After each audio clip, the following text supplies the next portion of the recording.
On n'avait pas assez d'argent pour prendre le bus. Il fallait tout payer en cash, on n'avait plus de cash. Et il y a une dame qui nous a payé notre ticket. Super gentil. Et du coup, on a pu prendre un bus. Et on est maintenant à Gyeongju. Et c'était l'ancienne capitale de Shilla. Voilà, petite info. Du coup, on est au restaurant. Et je suis en train de manger des nouilles froides. Super bon. Mais les nouilles sont pas juste froides. J'ai l'impression qu'elles ont resté je sais pas combien de minutes sur des glaçons parce que c'est vraiment gelé quasiment. Et c'est super bon. Et la sauce est un peu sucrée piquante. Trop bon. Et la dame nous a donné un thé. Bon, je me souviens plus du nom. Et apparemment, c'est une spécialité, soit d'ici, soit coréenne. Très fort à la cannelle. Et sucré aussi. C'est vraiment super bon. Ça me fait un peu penser aux des Marocains. Ça promet. C'est un peu comme au Japon où c'est pas mal des grands-mères qui tiennent les restos. Par contre ici, on a vraiment l'impression qu'on est leur petit-fils qui est plus venu voir leur grand-mère depuis longtemps et qu'il faut absolument choyer et nourrir à volonté. Elles viennent vraiment voir si tout se passe bien, que tu manges bien. Et puis elles te font « Ah oui, vas-y, bien touillé. » Et puis à la fin, tu bois. On vient de sortir du resto et comme quand on sort de chez notre grand-mère, on a droit à une petite boisson et une sucette. Elle était vraiment trop gentille, un sourire éclatant. Et ouais, c'est vraiment... on a été mangé chez notre grand-mère, quoi.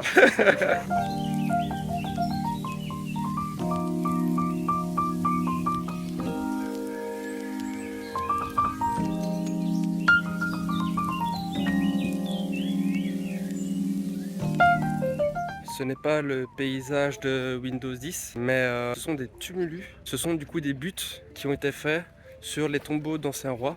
Et il y en a un peu partout dans Gyeongju. Et du coup ici on a des barrières qui nous empêchent d'y aller. Mais dans d'autres endroits on peut clairement y aller. Mais attention, si on monte dessus c'est direct case prison.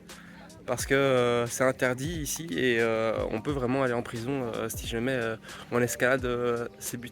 En même temps il faut comprendre ces tombeaux d'anciens rois donc c'est sacré. En tout cas c'est extrêmement joli et il y en a énormément. Là on les voit pas tous hein, mais il y en a beaucoup dispersés. On a une petite quinzaine ici dans ce parc-ci et en venant jusqu'ici il y avait d'autres parcs avec 4-5 dedans donc voilà. Il faut savoir que le parc ici est gratuit. C'est un super beau parc, donc très chouette.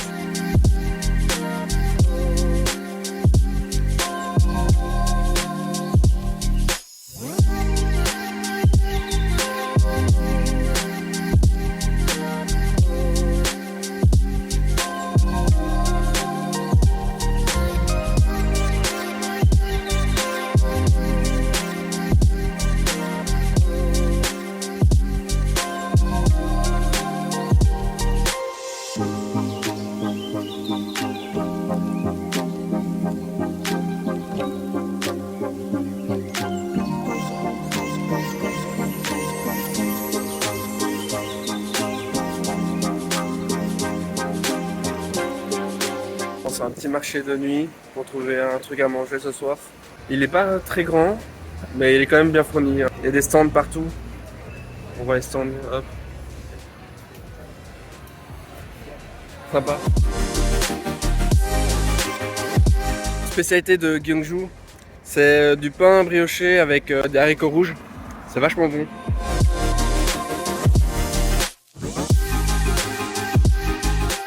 Et on est parti pour aller visiter le musée national de Gyeongju. Il est assez réputé. En plus, ça fait plusieurs jours qu'il fait 32 degrés, voire plus. Donc ça va faire du bien d'être un peu au frais pendant les heures chaudes. C'est très joli. Il y a une partie à l'intérieur, une partie à l'extérieur. Et il faut savoir qu'il est gratuit. On a l'impression que tous les musées nationaux de Corée sont gratuits. Parce qu'on en a fait quelques-uns et ils étaient gratuits à chaque fois. Donc voilà, intéressant, c'est chouette.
Très beau pont traditionnel ici à Gyeongju. Il faut savoir qu'il est illuminé le soir, mais nous on reste pas ici ce soir. Nous on va voir le palais qui est également illuminé le soir.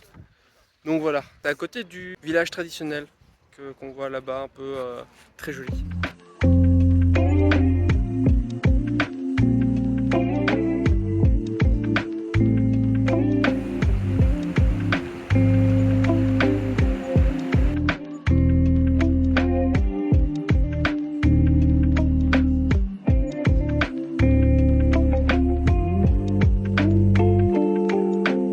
On se trouve devant l'observatoire de Cheomseongdae. Il faut savoir que c'est un des observatoires les plus vieux d'Asie. Ce truc qui arrive encore à tenir debout, c'est très vieux, voilà. Ce qui est bien, c'est que tous les centres d'intérêt sont un peu dans le coin. Donc c'est assez pratique d'accéder ici au pont ou du pont au palais qu'on va voir juste après.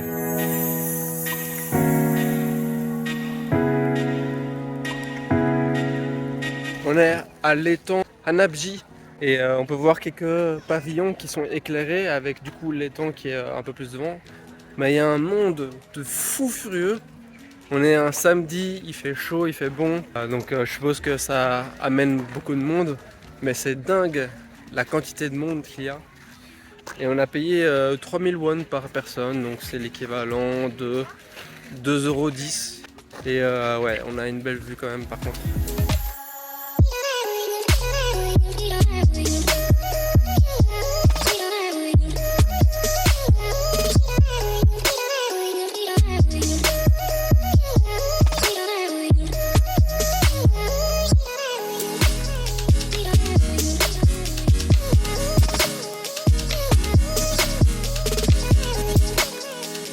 C'est très joli, les pavillons sont superbement décorés et illuminés.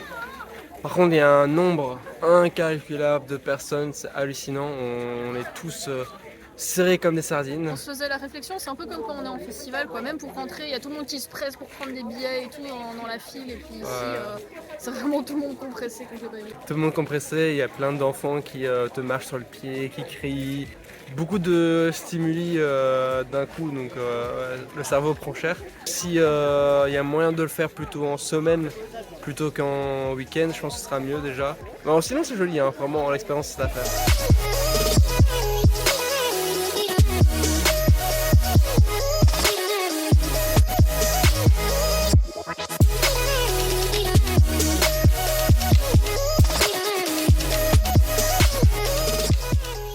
Faut quand même que je vous explique pourquoi est-ce qu'on est en train de traverser une rivière avec nos gros sacs à dos sur des cailloux mis comme ça un peu n'importe comment entre deux autoroutes.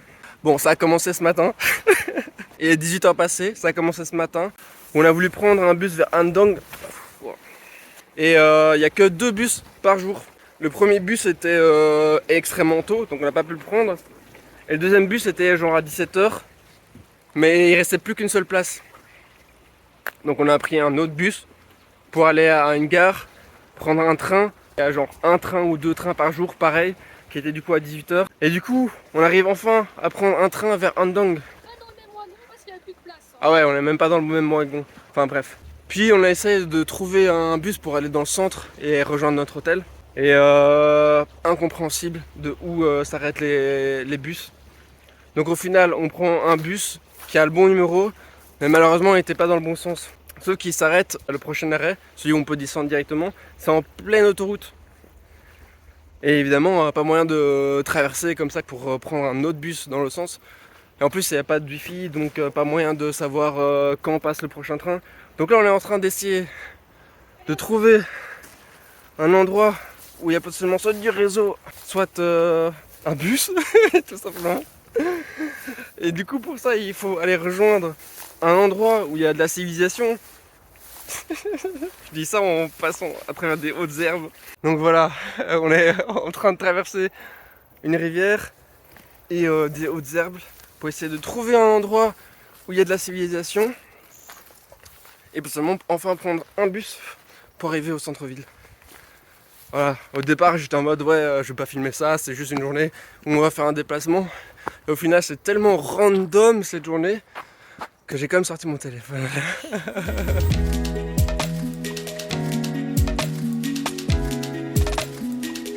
Enfin la civilisation, on va aller prendre un bus direction l'hôtel, on espère qu'il n'y aura pas de soucis. On est enfin arrivé, on a réussi et on est dans notre hôtel. Et évidemment, vu qu'on est en Corée, bon gros PC gaming. À Andong, il y a pas mal de choses à faire. Et on n'a pas énormément de temps ici. Donc on a décidé de se focaliser sur une seule chose. Et donc, on est au village traditionnel / historique de Hahoe. C'est donc un village avec des toits de chaume fait à l'ancienne. Du coup, on va visiter ça.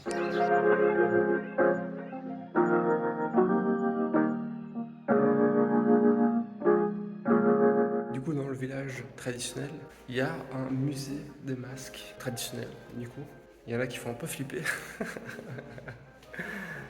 Mais c'est sympa à voir. Du coup, ces masques sont principalement faits en papier et ils sont utilisés pour des danses rituelles.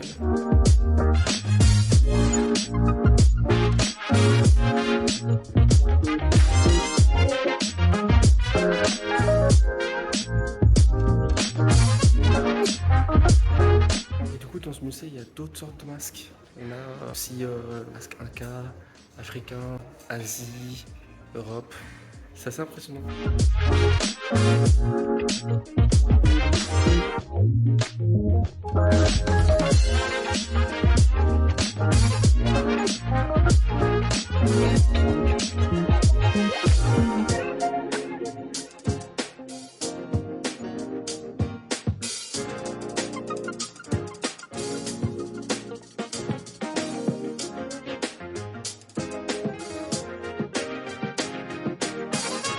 Et il y a même les masques d'Halloween.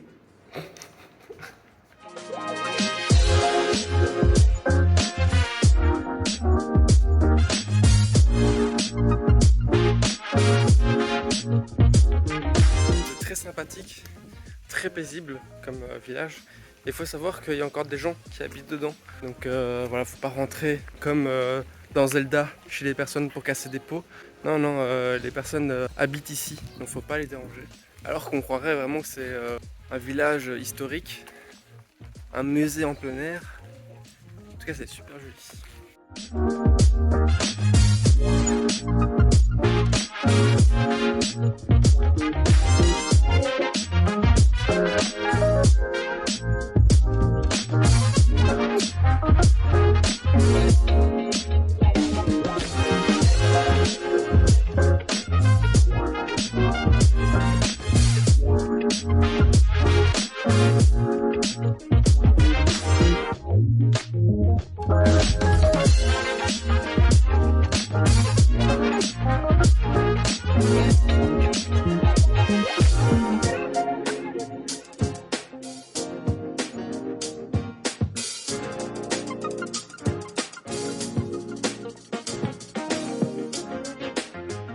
trouve très drôle en Corée, c'est que comme trottoir, ils mettent un genre de tapis, mais vraiment partout.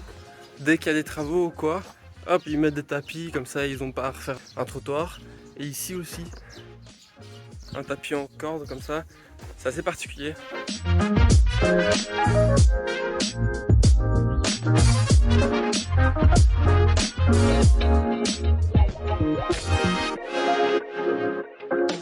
Ici on est devant un arbre assez important pour le village. C'est un peu l'emblème et l'esprit du village. Et ce serait du coup la déesse de la fertilité qui serait à l'intérieur de cet arbre. En tout cas il est imposant et on voit qu'il est vieux.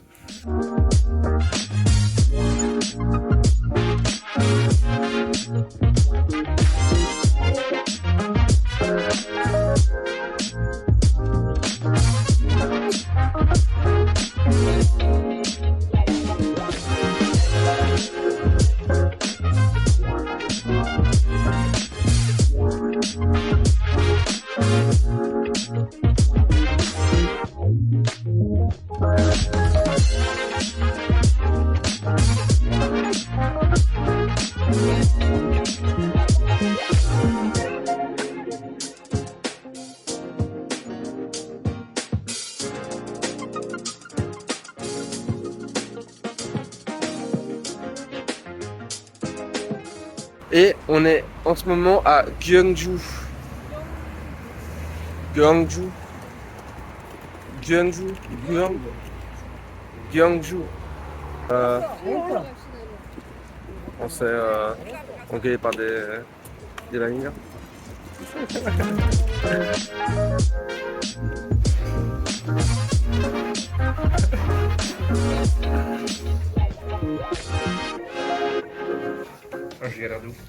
T'as l'impression que t'es leur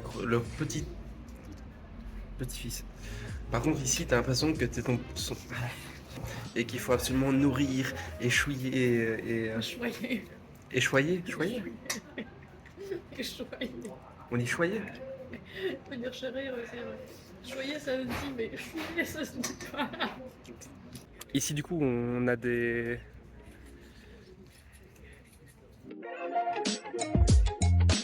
Observatoire de Gyeongju. C'est un des observatoires les plus vieux. J'ai raté. Oh, un poisson mort. Un poisson mort. Quoi? Non. Ah oui. Un village avec des doigts de Hahoe. Hahoe.